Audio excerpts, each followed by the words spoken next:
Venerable Robina. Hello, sweetheart. Good to see you back. Yes. A warm welcome. Warm welcome to you. Thank you, welcome darling. to everyone. That's right. Okay. So, shall we start with some prayers? Why not? Get ourselves in the right direction. Yes, exactly. So which one is it? What are you going to... Oh, the Saji. So first of all, just to say what Margot's going to do, she's the Umze, the chant leader, on behalf of the center, the group, of all the people, she's going to make an offering to the Buddha. And we just visualize all the marvelous things of this world that we pile up in our minds and imagine offering to the Buddha as a request for the teachings. That's the way to think. Okay.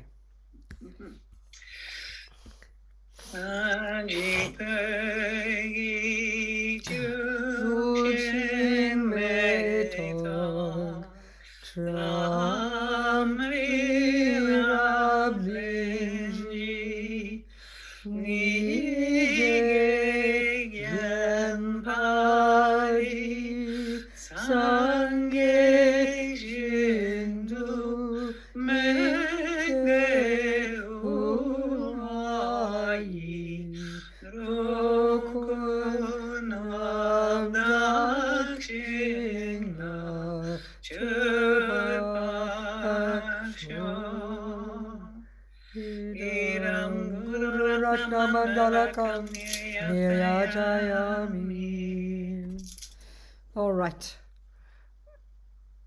So the other one, I'll sing another prayer, and this time it's stating two things. I'll sing it in Tibetan. I'll say once in English. So the first two lines are basically saying, until we are enlightened, we're going to rely upon the Buddha, the Dharma, and the Sangha. What that means is, they call it refuge. So those of us who figure we're Buddhists already, it's reiterating our reliance on the Buddha, his teachings, and on our spiritual community who support us. And the second two lines are stating our purpose for being together. The Tibetans would call it stating our motivation. So we make it an expansive motivation, the most expansive, thinking we're going to listen to these teachings, to think about the meaning, to take the tools from it, to develop our amazing potential so we can help others all the way to Buddhahood. That's the first time in English, now the two times in Tibetan, thinking like that. Sangye charang choke chongnam la jang cho baru dagni kyab suchi dagi chön yen gi personam ki drola penchir sangye dropa shok sangye charang choke chongnam la jang cho baru dagni kyab suchi dagi chön yen gi personam ki drola penchir sangye dropa shok. Okie doke. So we've been talking about how to get out of samsara into nirvana, which means to stop suffering and start being happy. Speaking really simply. So one way of framing all of this is very interesting. I forgot if I mentioned, hang on.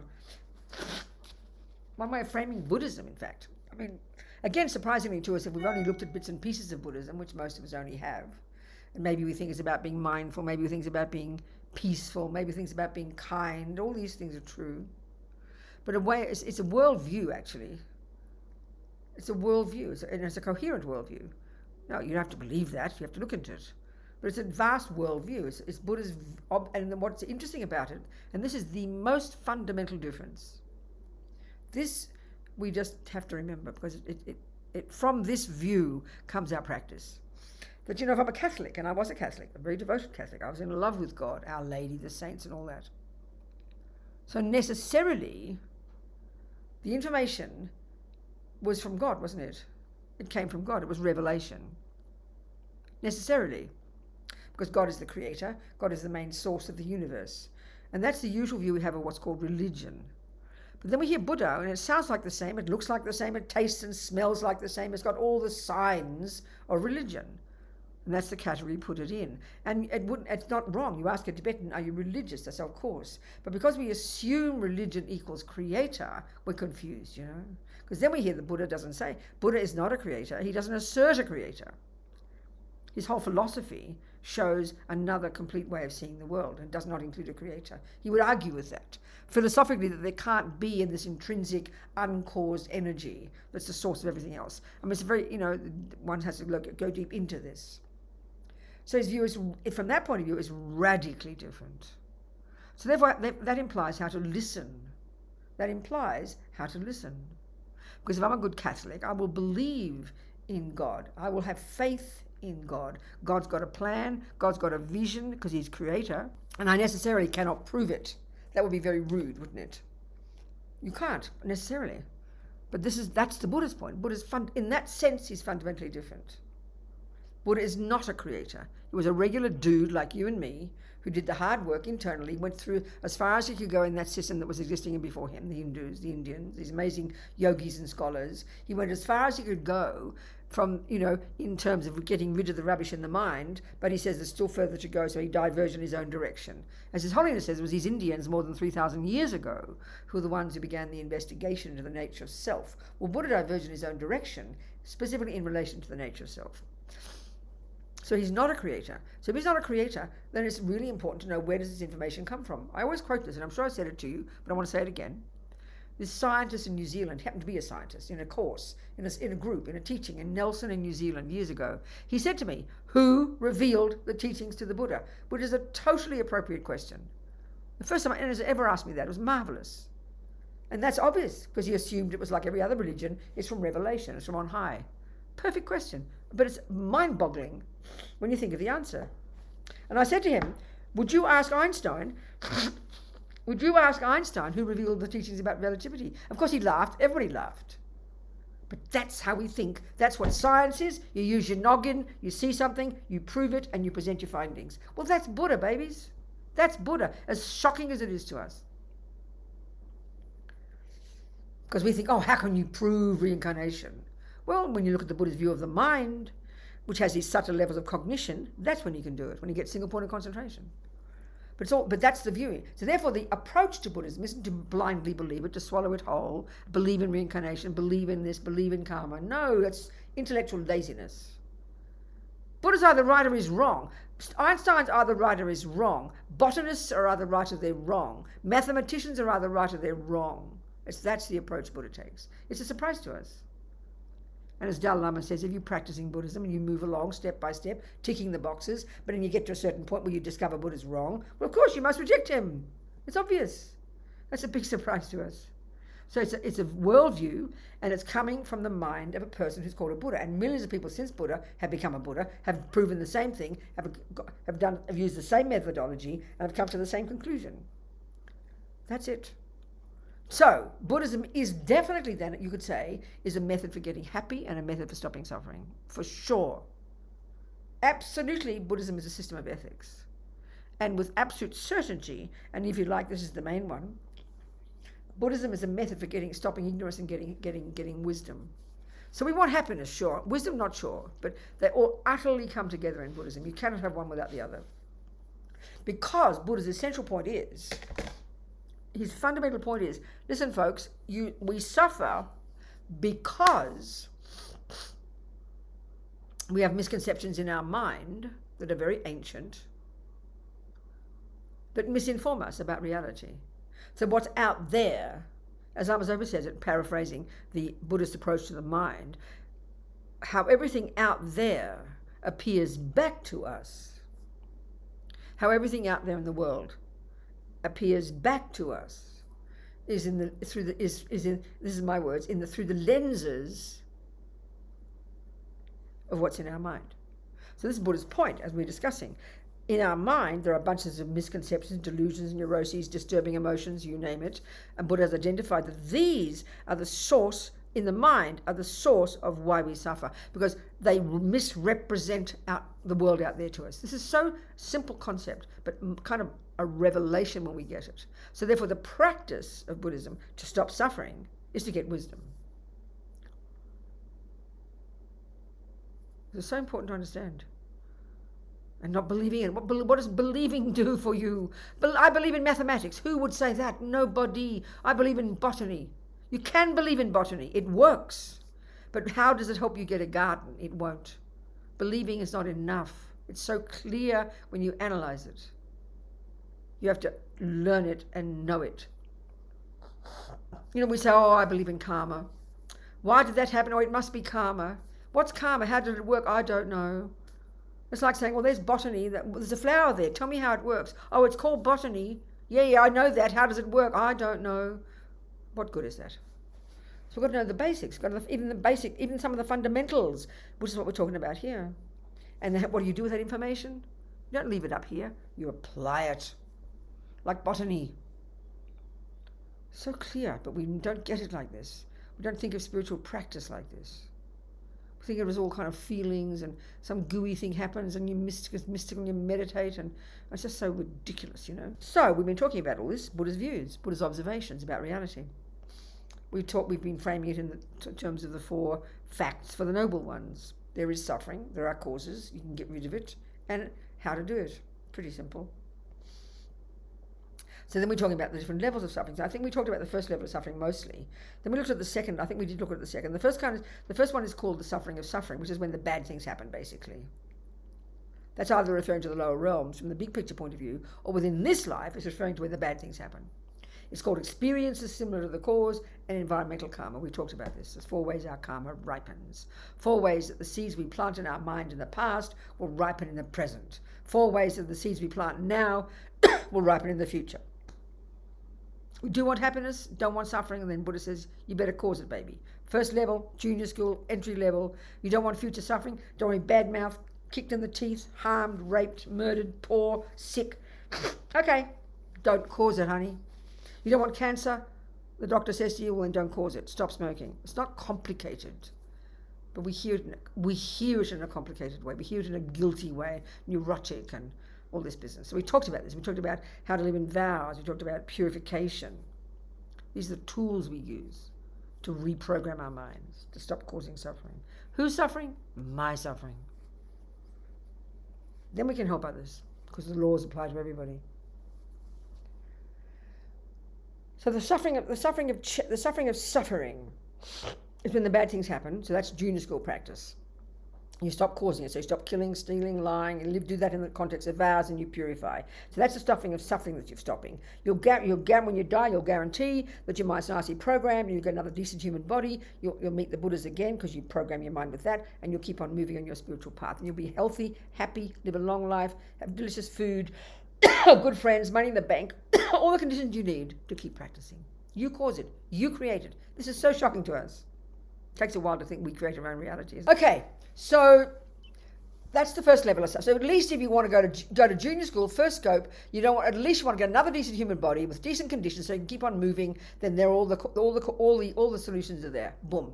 Now you can go further. So you can go to high school, and now by practicing this and getting renunciation, and particularly of the delusions, the mind now, which then are what inform the servants of your mind, which are the body and speech, which you control in junior school. So by controlling your body and speech in junior school, first scope, you stop the future gross suffering, the suffering of suffering. Now you go to high school to get to the root of the problem, which is the delusions, in particular attachment. And by lessening attachment and giving up attachment, getting renunciation, you now give up the second kind of suffering. So what's the second kind of suffering? That's called the suffering of change, which sounds boring. What's that mean? This is one that's more hard to see. The first one's easy. This is harder to see, we talked about. This is what, shockingly, is what we refer to as happiness. So let's analyze what Buddha means. Why is what we call happiness nothing other than suffering, but a subtler level? It's not meant to be kind of mean. He's not trying to be mean to us. He's not trying to want us not to have happiness. It's not a question of that. But once we understand it technically, it'll make sense to us. So the suffering of change, which is what we refer to as happiness. So we use it, if we understand the causes of suffering, two, karma and delusions, okay? So the first kind of suffering is easy, being kicked in the teeth and bad-mouthed and suffering things happen, husband's mean to you, you're poor, you're sick, all these ordinary things we all know. That's suffering of suffering. What causes that? Harming others. Stop harming others, you stop that suffering. You're pretty good. Now the next one, suffering of change, is referring, so basically we put it this way, I like to put it this way. The suffering of suffering is when the bad things happen. The suffering of change is when the good things happen. This is where it's tricky. But that's what we call happiness. So all Buddha's saying is, there is some happiness. Definitely there are some happy feelings there. There's no question. So when the husband punches you in the nose, there are definitely some unhappy feelings. There's no question. It's hurting. It hurts. It's clear. It's obvious. The second kind of suffering, which is caused by attachment, which is this lie in the mind, Like I said yesterday, it's like a honey-covered razor blade, you know. It is true. This is the mechanics of it. I mentioned it with a fisherman. I mentioned it with a cake. Same thing. What happens is this: past karma, a tendency to be attached to food. Most of us have that. So then you think, you know, then you meet in this life to chocolate cake, and you start getting you're attached to chocolate. Attachment is this over-exaggeration of the deliciousness of the chocolate cake. It's coming from emotional hunger. It's coming from the assumption I'm not enough. It's coming from the assumption that I haven't got enough. So then it hankers after something. It feels I'm missing, so it hankers after something. And when it thinks of the cake, it makes the cake more delicious than it really is. This is the job of attachment. It leads us up garden paths. So the thing is this, though. This is the point. When you meet the cake meets the right orifice. This one, not this one. You know which mouth, you know which hole it goes in, right? This one.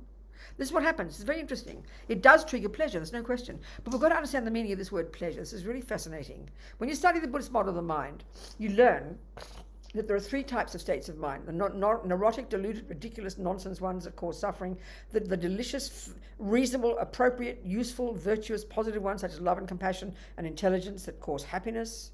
Then you've got this third lot that I like to call the mechanics. They call them neutral, but that throws us. We think that sounds like they're not important. No, what it means is they're neither neurotic and deluded nor virtuous. And we've got to get those understandings of this, because this is the Buddhist model. If you don't get this, you don't understand what neutral means. So better to call them the mechanics of our mind. So what are they? There's lots of those. If we didn't have all these bits, we wouldn't function, like concentration, good memory. The word mindfulness actually refers to the capacity to not forget what you're doing moment by moment. We get all these bells and whistles on it. So these states of mind are neither virtuous nor non-virtuous. So if we don't understand what they mean, we don't get this meaning. We have to if we want to understand Buddhism. There's many in there. So as Lama Zopa says, thieves need mindfulness. So whether you're a murderer or a meditator, you need good concentration. You need good discrimination. You need good memory. There's many of these we need to develop, and we develop these particularly in concentration meditation. You refine these, and these are the ones that enable you to do your job of practicing Dharma. But they're also the ones that enable you to be a good sniper. If you don't have discrimination, you'll kill the wrong person. If you're not a hawk going down for breakfast, seeing the fish in the water half a mile away, if they don't have good discrimination, if they don't have good focus and good concentration, they'll miss the fish. They'll bite the rock instead. So they are the mechanics that either good people or bad people need these to do their job properly. It's in that sense that they're neither virtuous nor non-virtuous, but they're necessary. Now what's curious is in that category, this is really important to understand if we want to understand how we create samsara. This explains the fisherman's experience, our experience every second. So one of those states of mind in this category is called simply feeling. Now when you hear about the five aggregates, feeling comes up. If you hear about, it's always popping up, always popping up, this word feeling.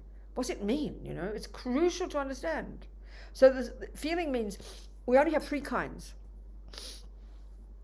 We either have pleasant feelings, unpleasant feelings, or neutral feelings. So neutral means neither pleasant nor unpleasant. Let's forget those. Who cares about those? We either have pleasant feelings or unpleasant. This is so important to understand. So they are names for a state of mind. It's the state of mind. It can be through the senses or the mental. It's the mental state or the sensory. Pleasant or unpleasant. So another word for a pleasant feeling is called happiness. Now we so believe that happiness, because we so believe the cake is the cause of it or the boyfriend is the cause of it, when we say happiness, we think it refers to the cake. We think it refers to the boy. In other words, when you tell me about your happiness, Robina, I'll tell you all about Fred, how divine he is. So we so conflate the word happiness with the event. We so conflate the word suffering with the event. Total mistake. Happiness is another word for pleasant feeling. And you can see you have a spectrum from the mildest pleasant feelings to the most blissful joy in the universe.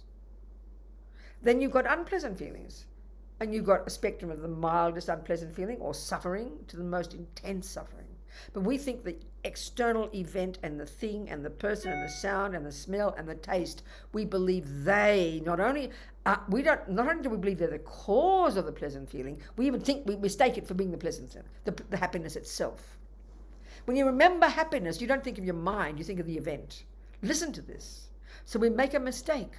So happiness is a pleasant feeling. So if you break down feelings into moments, you might, if you tracked your day, it's an interesting point. If you tracked your day like a little kind of graph, you could track it internally. Wake up in the morning, fairly pleasant feeling, pleasant, and then at 9 o'clock something out there happens, and then suddenly unpleasant, suffer, middle, happy, very, very, very happy, mild, happy, down, incredible suffering. You can map your mind either pleasant or unpleasant. I promise you, there's only two options. Forget the neutral. But look at the events that triggered it. But that's what we remember as the events.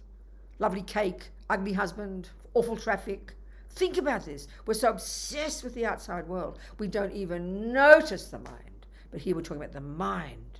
So, we all want happy feelings. We all do not want unpleasant feelings. This is fundamental for the Buddha. It's an observation. And when we get to the compassion wing, we won't be in this course.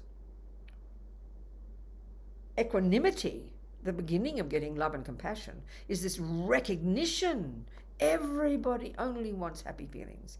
Everybody only wants to be free of unhappy feelings. So feeling is a state of mind. It's neither good nor bad. But look at us. We also conflate it with attachment.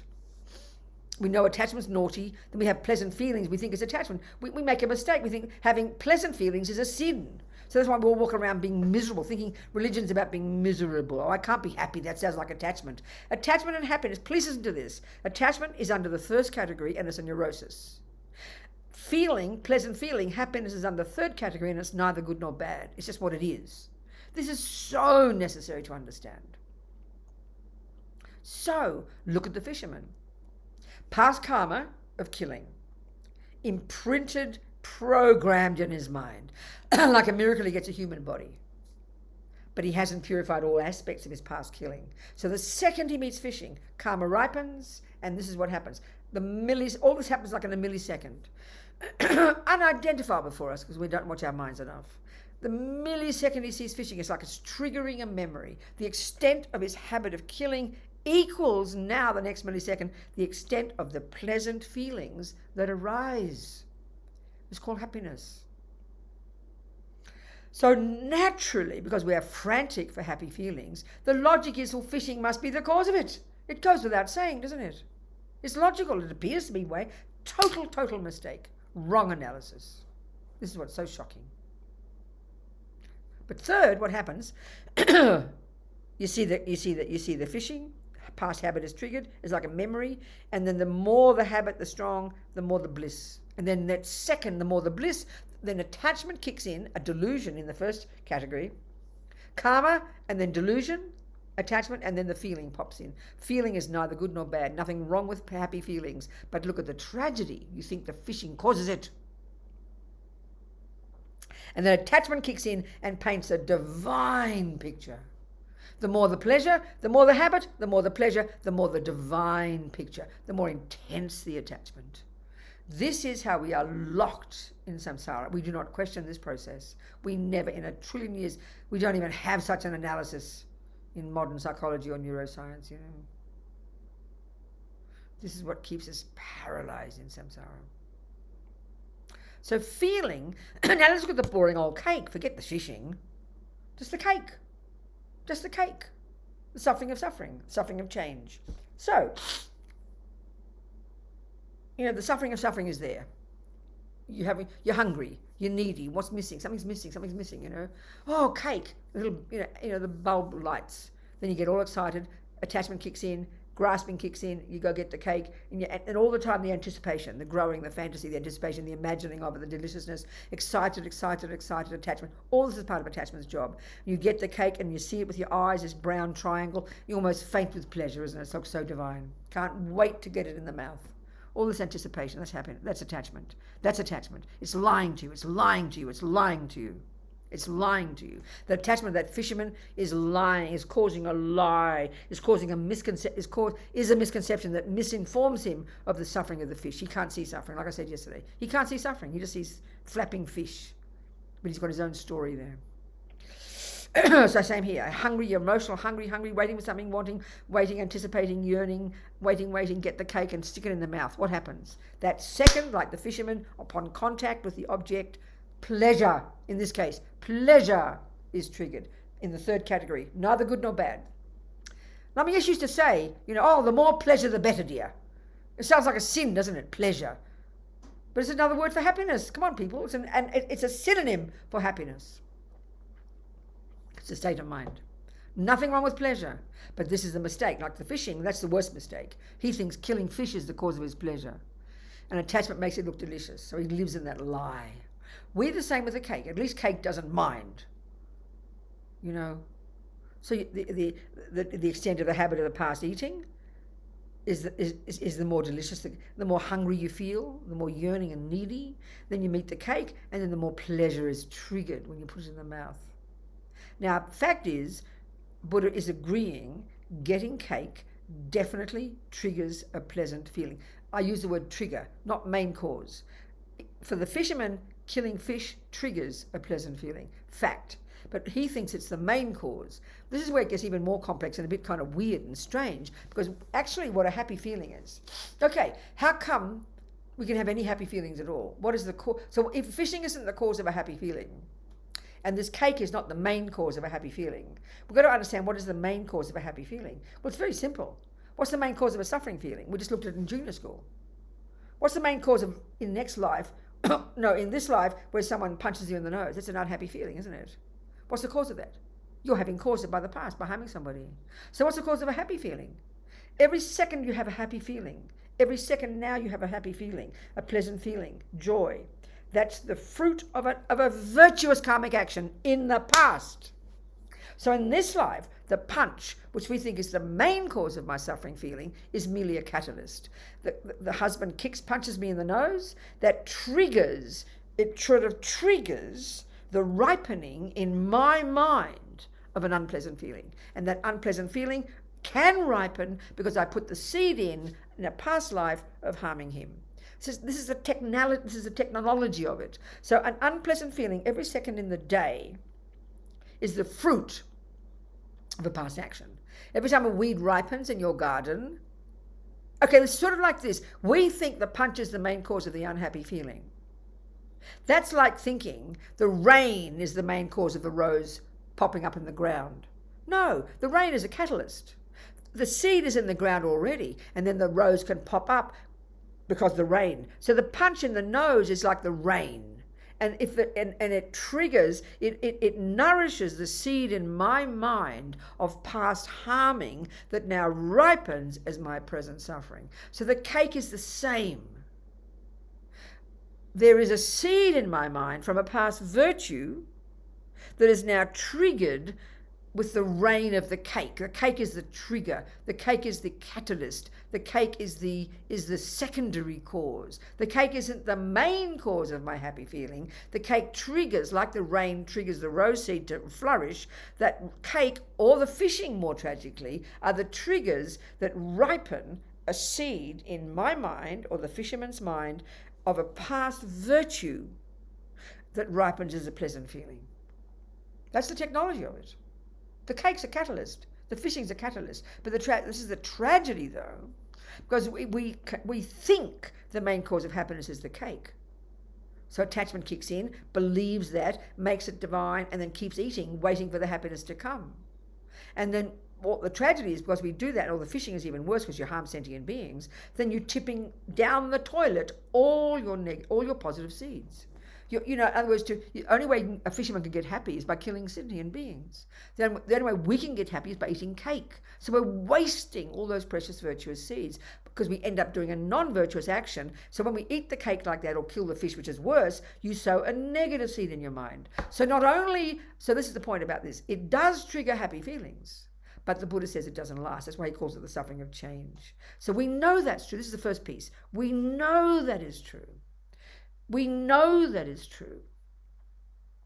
You keep eating that cake, well, not first piece, second piece, third piece. And why do you keep eating? Because you're not satisfied yet. Because happiness hasn't come yet. You keep thinking the next piece will do it. And what happens? Inexorably, before you know it, now you're starting to feel revolting. You've eaten too much cake. You look at the cake, it looks repulsive, and now you'll vomit if you have another piece.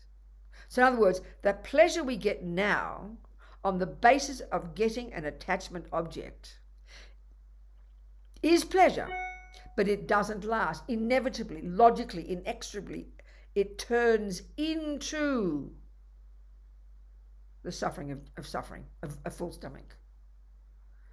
We know this is scientific. We know it, but we don't join the dots. And we're kind of desperate in a way because we think, well, Buddha's telling me I'm not allowed to have happiness from the cake. What am I supposed to do? Where's my choice? Where is happiness? We'd have no option.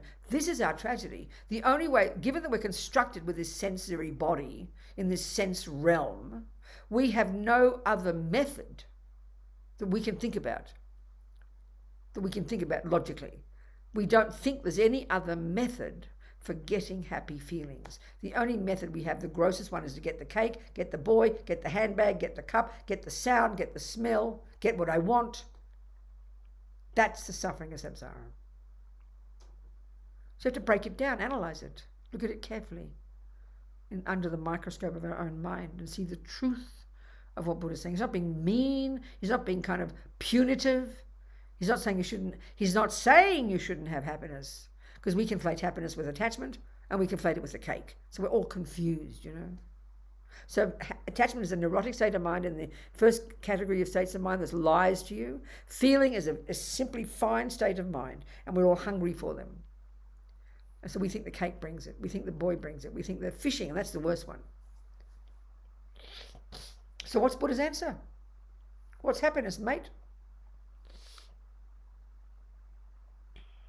It's very simple.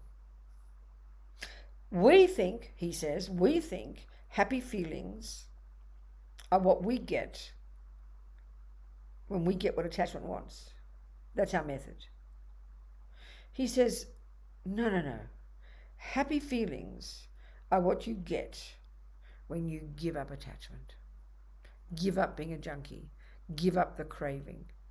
And this is true. When you give up alcoholism, what do you think you're doing? You're doing exactly what Buddha says. You thought for ages that getting alcohol will bring you happy. It does trigger a pleasant feeling, but eventually, as my mother used to say, with food, because I was attached to food when I was a kid, I remember it, she'd say, the more you get, the more you want. That's exactly what Buddha's saying.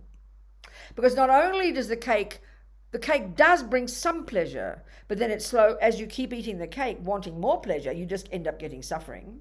So not only do you not get kind of some stable contentment from eating cake, you actually increase your craving for more cake. Look at the alcoholic. Look at the junkie. We know this is true. We just don't join the dots. So the happiness that's left in your mind after you've stopped the nightmare of being a junkie or an alcoholic, which is the mental and the physical suffering of it, the painful of it, then there's some peace of mind. So then it sort of sounds boring. Peace of mind? God, I want happiness, please. Well, peace of mind is happiness. And the more you get it, the more joyful it is. I mean, when Lama Yeshe in his Mahamudra talks about the bliss that our minds have the capacity to experience. We can't even believe it. I remember interviewing Venerable Rene, this wonderful Swiss monk who's been a serious meditator for like 45 years. I interviewed him back in the 90s in one of his first long retreats, a 2.5-year retreat at Erceling in the Sierra Nevada, in Spain. And he was doing single-pointed concentration, which is described in 9 stages of cultivation. And he said for 2.5 years, maybe he got to the 5th of those 9, and he knew he couldn't get further. So anyway, that's no other discussion. But he said something like this: the joy that I experienced in my mind in concentration meditation was so superior to any joy I had ever experienced through my senses. This is the entire point that Buddha's telling us, what he's discovered. And these Hindus discovered this. The mind, when it's unencumbered by delusions, even to some degree, is a mind that is joyful. That's what happiness is, Buddha says. It's not holy. This is not holy happiness. This is actual happiness. It's a mind that's joyful, a mind that's full of pleasant feelings, a mind, and the level to which we can accomplish this is just beyond our imagination.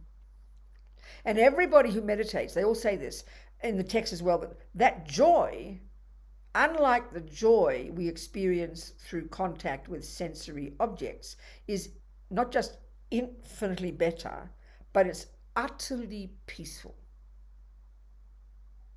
It's just interesting psychology. It's just fascinating. We don't just talk this like this, and we don't have this knowledge in neuroscience. I'm sorry. So when we understand that feeling is neither good nor bad, it's not attachment at all. There are separate states of mind, but because they all come together, we mix them as a big lump, you know? So we have all these guilty, neurotic feelings about it, confusion about it. Are there any questions about that? No, okay, that's fine. Okay, so this is... Raise your hand if you have a question. Yeah. This is like the technology of how we create something. One way of saying it, of how we, you know, because we're so programmed from countless lives, Buddha says. This is just utterly instinct for us now. So there is a question from Catherine. Good, Catherine. Okay. Hi, Catherine. Please speak. This may not sound like a serious question, but I would actually like an answer. Of course, darling, I understand. So it has always seemed to me that, say, with regard to whether I have a friend who is a fish or a human, yes. If I'm kind and loving to that person or fish all its life, because I believe in reincarnation, if I get cross one day and kill it, that's actually a pretty minor crime, because all I'm doing is sending it on to its next incarnation. So why is killing such an important thing? I understand, if you Catherine. believe in reincarnation? No, it's a really, really, really good question. So we've got to break it all down and analyse it. That's exactly what you want, isn't it? You want the analysis, and I'm not right? planning on murdering anybody, no, I understand, but I'm not a vegetarian either. I understand, exactly. So you want an analysis, a Buddhist analysis of this, right? That's what you want, isn't it? Mm. Yeah? Correct? Yes. I'll give it to you. I'll give it to you. Let's start. Okay, let's take time. Okay, so first,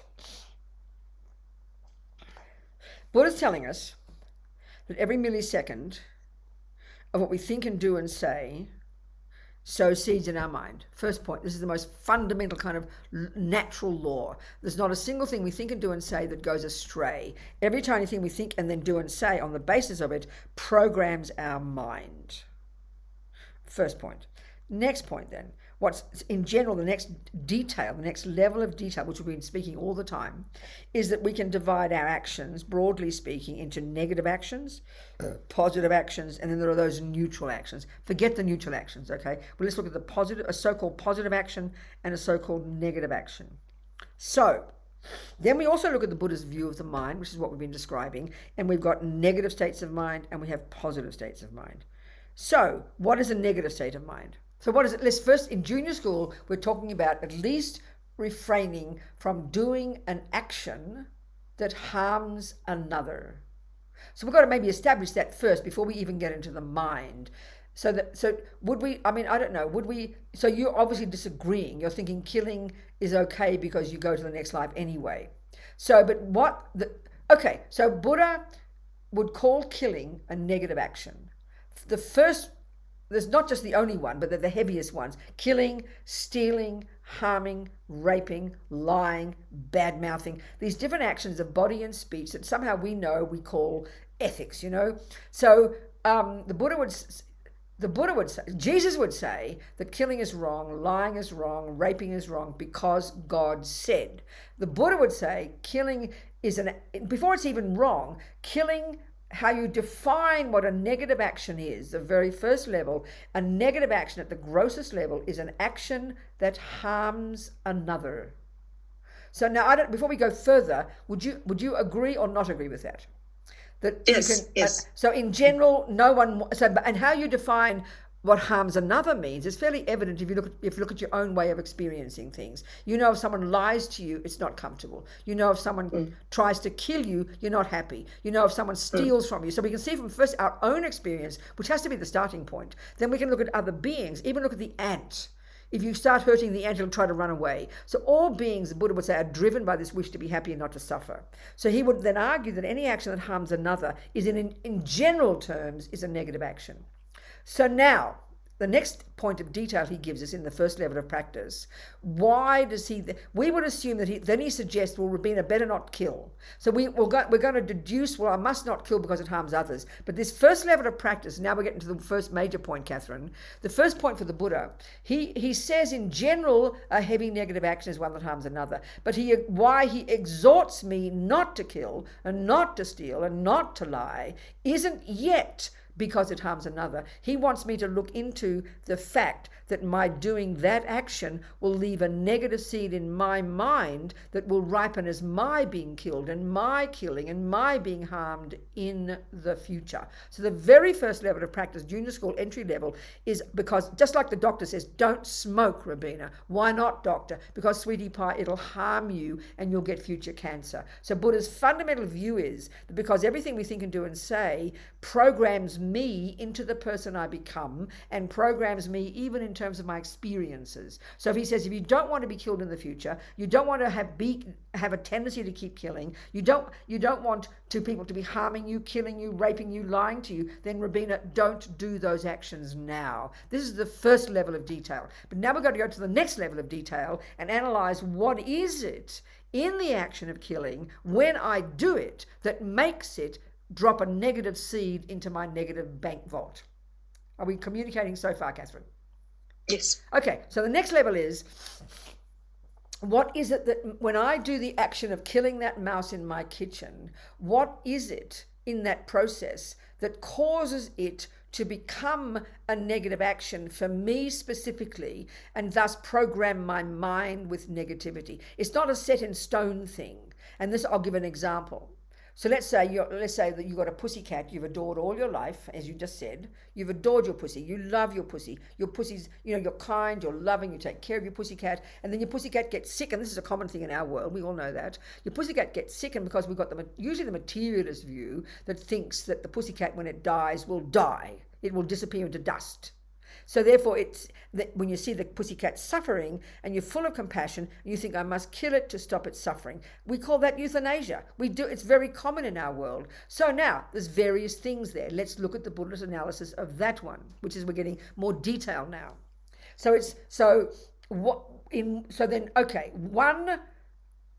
You could have your pussycat. So this, okay, I mentioned it before, but I'll say it now because it's relevant. In order for an action I do, and every millisecond of what I think and do and say is an action, is a karma, will grow seeds in my mind. And because I know I don't want future suffering, I'm going to watch like a hawk and make sure I don't sow negative seeds, first for my sake, eventually for the sake of others. That comes later. So first of all, let's say we've both got a pussycat. And we love our pussycat, we've got compassion, we've taken care, and our pussy is dying. So now, the typical, forget you and me, doesn't matter. The materialist view would be, in order for that action of killing the cat to be what they call a complete action, which pops a seed into our main bank vault, which then becomes a seed that will eventually ripen as a type of rebirth. So for it to become a negative action, then there have to be four things in place. First forget the example of the pussycat now, just any being, it doesn't matter, any being. So let's say there's a mouse or an ant or a cat or your husband, whatever, it doesn't matter. First is there has to be the object, a living being. There's the mouse in my kitchen. Second, my mind involved in it. This is the crucial piece now, which will answer your question, I think. The mind involved, there's two parts here, 2A and 2B. The first part is called intention. This is not meaning good intention. This is like the bare bones volition. And the Buddhist view of the mind would say every millisecond of the day, everything we do and say is driven actually by an intention. But because most of them are so instinctive, we don't even notice. You scratch yourself, you eat the dinner. It's so programmed, we don't notice there's intention there. But intention has to be there. So here, first of all, is the intention. And that would be, I will kill the mouse. Now, that's just bare bones thought. There's no energy in that. There's no good or bad in that. But now what is it that makes it good or bad is the motivation. So let's say in your case, the mouse, let's say it's your pet. Let's say your motivation, you see the mouse is suffering, you have compassion for the mouse's suffering, and so you think, I must kill it and stop its suffering. The next one is, but in my case, I have anger and disgust, that disgusting mouse being in my kitchen. How revolting. I'm going to kill it. The third one is we both do the action, and the fourth is, in both cases, the mouse is dead. So they look identical. You kill a mouse, I kill a mouse. You see the mouse, I'm going to kill it. I see the mouse, I'm going to kill it. You do the action, I do the action. The mouse dead in my case and in your case. So what's the difference? This is where we get into the nitty-gritty of karma. In your case, your motivation was compassion, which is what you're suggesting. That's good. That's good. And that would mean your action is not nearly as negative as mine. In fact, you could even argue you create some virtuous karma for you, Catherine. Mine, because I've got anger, my anger informs my action. So I program my mind with anger and the tendency to be angry again and to kill. So that's a negative action for me. And what makes it negative is my anger. What makes yours relatively virtuous, but okay, but I'm going to get to the point, is because you've got compassion. You can't argue with that. So there's levels and levels and levels of actions. It's not just set in stone. Each person has a different motivation. So each action is slightly different. And it's not a thing of somebody judging it or rewarding it. It's not set in stone. Now, what's the problem with your action? The problem with your action is, as Dalai Lama says, compassion is not enough. You need wisdom. So as you said, I'm just helping it go to its next life. But honey, the point is, and we haven't gone into this, we did a bit about the death process. So the crucial point for any being when they die, it's sort of like walking across a 6-lane motorway with all the cars going 100 miles an hour. It's a really dangerous time dying, because that cat, that mouse, your mummy have millions of karmic seeds. And if that mouse already is suffering, and then you go and kill it out of compassion for your side, compassion is okay for you. But the mouse, we don't know until we're really clairvoyant whether that mouse has a negative seed ripening or a positive one. So more than likely, 99% of the time, from the mouse's point of view, you just sent it from the frying pan into the fire. It probably took a worse rebirth where its suffering is even worse than being a mouse. Your grandmother could be the same. Your grandma might have so much fear in your mind. You really mean well. You're in tears of compassion. All you want to do is stop your grandma's suffering. You can't argue with that. That's good. How kind you are, Catherine. But you don't know your grandma's mind. You are not clairvoyant. You cannot say with certainty that the time she actually dies, that a virtuous karmic seed will be triggered that'll guarantee she'll get another decent human rebirth. You do not know with certainty that she won't take a much worse rebirth, and and which is 1,000,000 times worse for your grandma. That's the kind of thinking to do. You with me? That thinking. You can argue whatever you want. I'm not asking you to believe it. I'm just giving you the thinking. No, I'm now worried about my great grandmother who was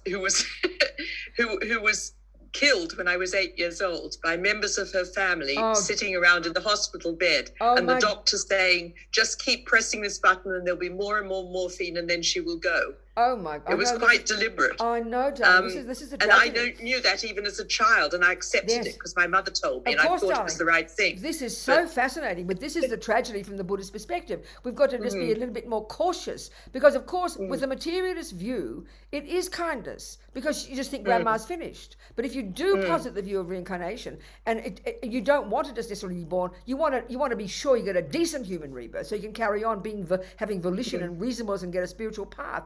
This is the tragedy in the West. This is the thinking we have to do. It doesn't mean, even if you are cautious, it doesn't mean your grandma will still get another decent human rebirth, and doesn't mean it for the mouse either. But it's simply basically playing Russian roulette. In other words, we know very well, if let's say I have a headache, you are really compassionate, but you don't know whether the pill you want to give me is cyanide or medicine. You would never take that risk if the results could be dire. You'd be cautious. You'd rather let me stay with my headache. But with the rebirth one, it's a tough one, because even if we do have the view of reincarnation, we don't have this more sort of nuanced view of exactly what determines which life, And that's the detail the Buddhist view would give it, especially the Tibetan Buddhist, which comes from the Vajrayana system. So this is the thinking to do. So that's why the death one, instead of making Russian roulette, just killing grandma, and it's happening more. And this is when you were 8. My God, it's happening more and more and more now, Catherine. And it's sort of it's seen as so benign, But it's just, anyway, it's heartbreaking. But the point is, at least we can. This is why the most important thing, this is what Lama Zopa's book about, how to help at the time of death. You make your grandma as happy and as virtuous as possible. You make the conditions so comfortable. The mouse the same. Your guinea pig the same. Your pussycat the same. You make them as happy and as comfortable as possible. Calm, hearing mantras, so they can die at least as well as you can. You can help them die with a peaceful mind. That's the key to success. So motivation is one thing. For you, if you kill your pussycat like that, or the mouse, or your grandma, you meant well. That's okay for you karmically, but we can see it doesn't follow logically that you help your grandma just because you were compassionate. Okay. That's the extra component. You get my point? I wasn't there, by the way. No, I know, I'm sure, but you understand my point. But it's a really interesting point. Other members of the family. There you go. No, I understand. So in other words, we need to have compassion, but we also have to have wisdom to know. You can have as much compassion as you like, and you give me that cyanide, and then go, "Oh, I meant well." Well, thanks a lot, but meaning well is not enough. It's a really interesting point. Do you understand? It's such a good question. Okay, thank Catherine. you. It's Thank such you. a good point. Thank you Helpful. so much. It's such a good point. What else? I will people? think about that. Yeah, Thank good. you. Sure. What else, people? Anybody else? Can I just add something to that? Absolutely, Beverly. That suggests to me, this is something I've thought about quite a lot. It suggests to me that we have a huge responsibility then with this new law that makes organ donation an opt-out rather than an opt-in. That's if right. many of us are going to be in that process, we need to really be responsible for our death. That's right, exactly. Absolutely. It's so true, Beverly. Exactly. And the tragedy with these laws, most people don't even know about it.